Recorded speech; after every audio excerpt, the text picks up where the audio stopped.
Bienvenue dans notre Senso Espresso, notre rendez-vous qui a pour but de vous donner un éclairage sur des situations de marché singulières.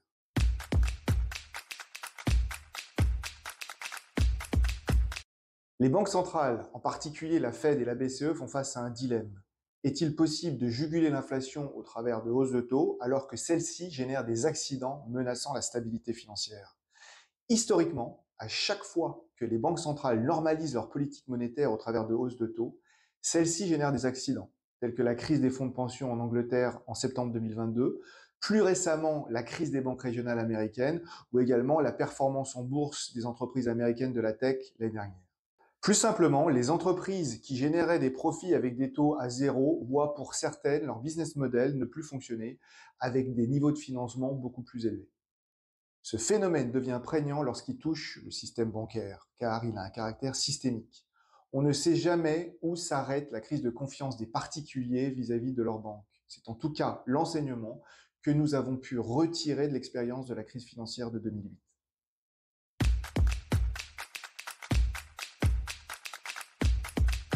Pour limiter le risque de contagion, la Réserve fédérale a injecté des liquidités dans le système monétaire.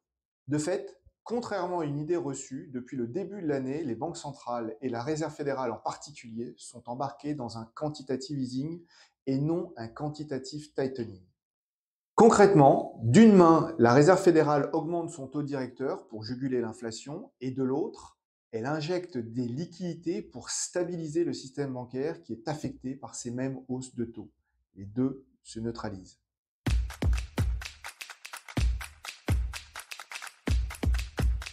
Dans un environnement où l'inflation reste élevée, alimentée par un marché de l'emploi tendu, il est périlleux pour la Fed de continuer à injecter des liquidités dans le système bancaire au risque de voir l'inflation progresser à nouveau. A contrario, si la Fed n'avait pas injecté de liquidités, elle prenait le risque d'une crise de confiance des déposants vis-à-vis de leur banque dont on ne connaît jamais l'ampleur à l'avance. Et c'est bien le dilemme auquel la Réserve fédérale doit faire face, stabilité financière ou résorber l'inflation.